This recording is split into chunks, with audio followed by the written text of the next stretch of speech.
Lu. Assalamualaikum warahmatullahi wabarakatuh. Kami dari kelompok 6 dari dasar turbulensi tak terkompresi. Sebelumnya kami akan memperkenalkan diri masing-masing. Next slide. Pertama, izin memperkenalkan diri. Saya Taruna Muda Muhammad Ali Irawan, NIT 1506 201 0016. Perkenalkan, nama saya Taruna Muda Muhammad Andi Rustantio, NIP 150620117. Izin memperkenalkan diri, nama Taruna Muda Muhammad Zuhair Ahmad Syaki, NIT 1506 20 118. Next.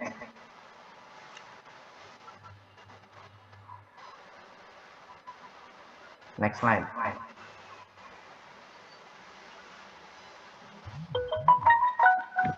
Yang pertama, dasar-dasar turbulensi tak terkompresi. Nah, sirkulasi atmosfer dan lautan adalah antara lain pergerakan fluida disipatif paksa, tunduk pada berbagai batasan seperti rotasi dan stratifikasi. Skala yang lebih besar adalah lipat lebih besar dari skala disipasi. Skala di mana viskositas molekul menjadi penting. Dan pada banyak skala, jika tidak semua gerakan sangat non-linear dan sangat tidak dapat diprediksi. Aspek-aspek yang paling menarik atau relevan dengan ahli kelautan atau meteorologi dinamis. Pada bab berikutnya, kita membahas efek rotasi dan stratifikasi, dan setelah itu kita melihat difusi turbulen. Lanjut. Masalah dasar turbulensi. Yang pertama, masalah penutupan. Meskipun dalam aliran turbulen, hampir tidak mungkin untuk memprediksi gerakan detail setiap pusaran. Properti statistik rata-rata waktu, misalnya, tidak selalu berubah dan kami mungkin ingin memprediksi rata-rata seperti itu. Yang kedua, interaksi triad. Dalam turbulensi suku nonlinear, dalam persamaan gerak tidak hanya menyebabkan kesulitan dalam menutup persamaan, tetapi juga menyebabkan interaksi antara skala panjang yang berbeda, dan pada bagian ini kami menulis persamaan gerak dalam bentuk yang membuatnya eksplisit. Next. Teori Kolmogorov. Landasan dari banyak teori turbulensi adalah teori spektral Kolmogorov. Tiga teori ini tidak menutup persamaan secara eksplisit seperti 11.5, tetapi memberikan prediksi untuk spektrum energi aliran turbulen, yaitu beberapa bagian energi yang ada pada skala fasi tertentu, dan melakukannya dengan menyarankan hubungan antara spektrum energi besaran orde kedua dalam kecepatan dan flux energi spektral besaran orde ketiga. Yang kedua teori jarak inersia. Mengingat teori jarak inersia, maka menjadi mungkin untuk memprediksi apa spektrum energinya. Mari kita anggap bahwa aliran secara statistik isotropik, yaitu sama di semua arah, dan homogen, yaitu sama di mana-mana. Semua aliran isotropik homogen, tetapi tidak sebaliknya. Homogenitas menghalangi keberadaan batas yang kokoh, tetapi dalam dicapai dalam domain periodik dan domain perbatasan penempatan batas atas. Kadang-kadang disebut skala terluar pada bagian pusaran. Next slide.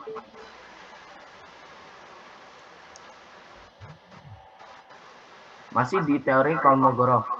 Yang pertama, lalu skala kental dan disipasi energi. Pada skala kecil tertentu, kita harus mengharapkan viskositas menjadi penting, dan teori panskala waktu yang digunakan terlalu lama untuk menjadi penting, dan efek dinamis mendominasi.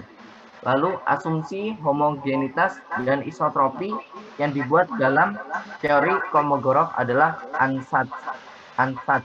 Karena kami membuatnya karena kami ingin memiliki model turbulensi yang dapat diatur, dan tentu saja kami yang membayangkan eksperimen di mana turbulensi untuk tujuan praktis homogen dan isotropik. Lanjut.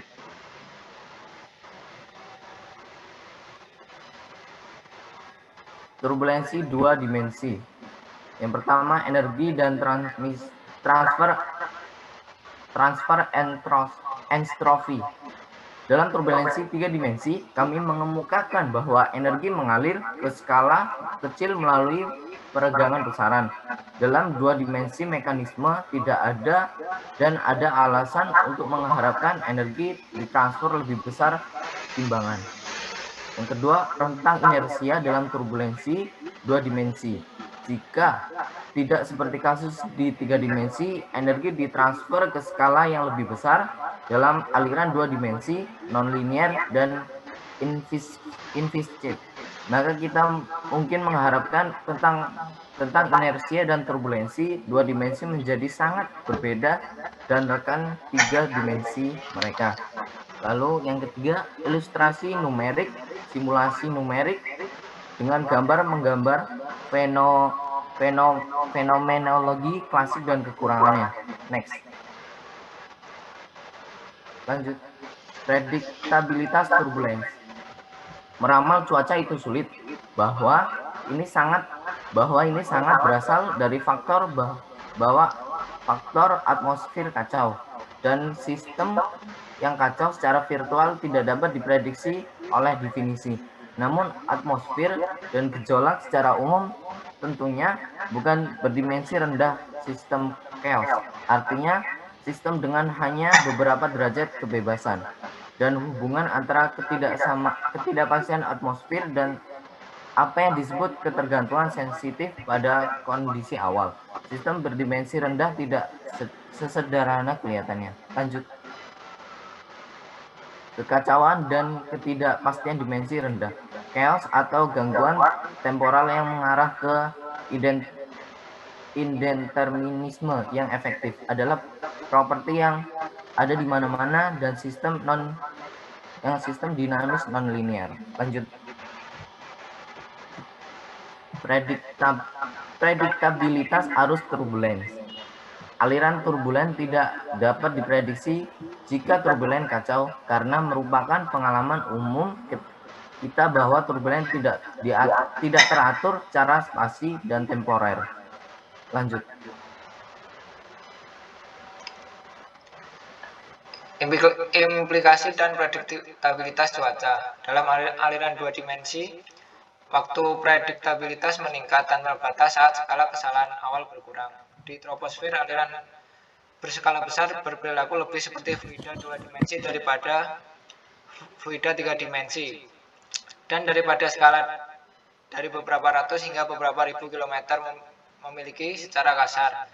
Jika spektrum ini diperpanjang tanpa batas ke skala kecil, waktu prediksi akan sama besar, tetapi pada skala yang lebih kecil dari sekitar 100 km atau lebih, atmosfer mulai berperilaku lebih tiga dimensi, dan waktu prediktabilitas tidak dapat diperpanjang secara signifikan dengan melakukan pengamatan pada skala yang lebih halus. Next. Spektrum pelacak pasif. Dalam dinamika fluida, kita sering memperhatikan pengangkutan pelacak oleh aliran turbulen. Sebuah pelacak aktif adalah salah satu yang mempengaruhi aliran itu sendiri. Potensi vortisitas dan garam adalah contoh, sedangkan pelacak pasif tidak mempengaruhi bidang aliran pewarna yang mengapung secara netral misalnya. Dan dinamikanya seringkali lebih sederhana. Dalam beberapa keadaan pelacak aktif dapat dianggap kurang lebih pasif. Bidang suhu atmosfer pada skala yang sangat besar ternyata menjadi salah satu contoh, dan transportnya jelas merupakan penentu utama iklim kita. Next. Turbulens geostropik dan baroklinik pusaran. Turbulensi geostropik adalah turbulensi aliran bertingkat dalam keadaan stabil dan mendekati equilibrium geostropik. Seperti kebanyakan aspek turbulensi, masalah ini juga sulit solusi yang Sebenarnya berarti pernyataan yang akurat dan informatif tentang keadaan rata-rata dan ketidakadaan kalkulasi evolusioner terperinci mungkin berada di luar cakupan kita atau bahkan mungkin tidak ada. Next. Rotasi diferensial dalam turbulensi dua dimensi dalam batas gerak skala yang jauh lebih pendek dari jari-jari deformasi dan tanpa topografi persamaan vortisitas potensial kuasi geostropik teredukasi menjadi persamaan dua dimensi. Dengan demikian, rotasi konstan memiliki tidak terpengaruh pada gerakan dua dimensi murni. Aliran yang sudah dua dimensi, aliran pada film sabun misalnya, tidak terpengaruh oleh rotasi. Next. Gelombang turbulensi crossover. Kami sekarang memeriksa gelombang turbulensi crossover menggunakan fenomenologi turbulensi dua dimensi. Kami akan menganggap bahwa fluida diaduk pada skala tertentu menghasilkan masukan energi. Kemudian dengan asumsi tidak ada energi yang hilang ke skala yang lebih kecil, energi mengalir ke skala besar pada saat tingkat yang sama. Next. Generasi arus dan jet zonal. Tak satu pun dari efek yang dibahas sejauh ini memperhitungkan anisotropi yang melekat pada gelombang Rossby dan anisotropi semacam itu dapat menyebabkan aliran dan jet yang didominasi zona. Untuk memahami ini, biarkan gelombang mendominasi dinamika, tetapi batas gelombang turbulensi bukanlah isotropik Rossby. Pertama, kita perhatikan bahwa transfer energi akan relatif tidak efisien pada skala di mana Rossby linear, frekuensi gelombang cukup anisotropik. Next.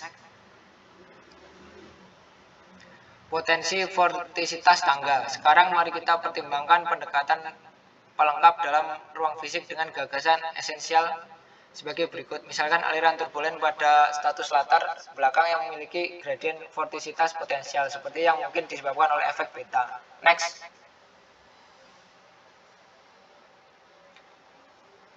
Turbulensi geostropik dan pusaran baru klinik. Sejauh interaksi triad bersifat lokal, mereka dapat dibagi menjadi tiga jenis umum. Yang pertama, interaksi hanya melibatkan skala yang jauh lebih kecil dari jari-jari deformasi. Yang kedua, interaksi hanya melibatkan skala yang jauh lebih besar dari jari-jari deformasi. Interaksi yang melibatkan skala yang sebanding dengan radius deformasi. Next. Turbulensi geostropik berlapis. Dengan adanya invarian ini, kita harus mengharapkan perilaku dinamis apapun yang terjadi dalam persamaan dua dimensi yang hanya bergantung pada kendala energi anisotropy harus memiliki analogi dalam aliran kuasi geostropik. Namun analogi antara kasket dua dimensi dan kuasi geostropik tidak boleh diambil terlalu jauh karena pada terakhir vortisitas potensial didorong hanya oleh aliran horizontal. Dengan demikian, dinamika turbulensi kuasi geostropik akan terjadi secara umum bersifat isotropik dalam bidang gelombang tiga dimensi. Untuk memeriksa dinamika ini lebih lengkap, pertama-tama kita beralih ke model yang lebih sederhana, yaitu aliran dua lapis.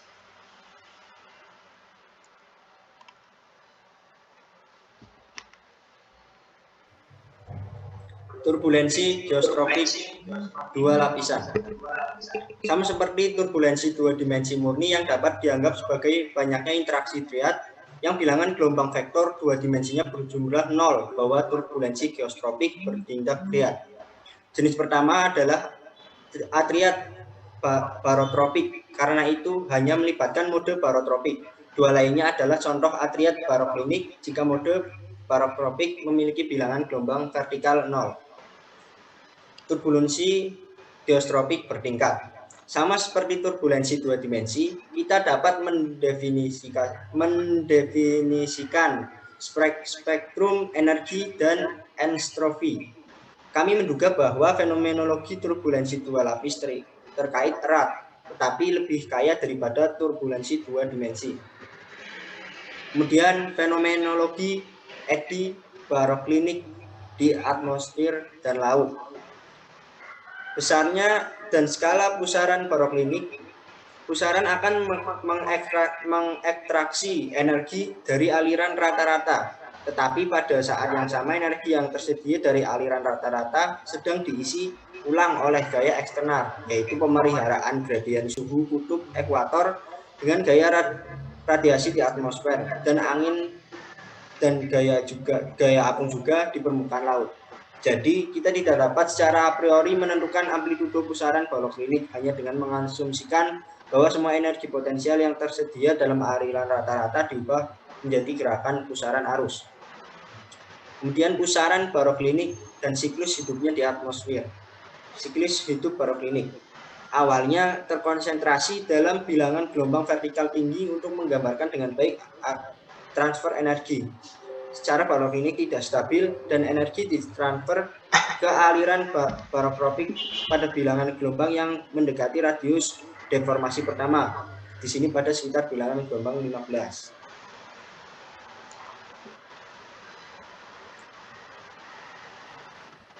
Baik, sekian terima kasih dari presentasi kami. Mohon maaf jika ada kesalahan. Kurang lebihnya kami akhiri. Wabillahi taufiq wal hidayah. Wassalamualaikum warahmatullahi wabarakatuh.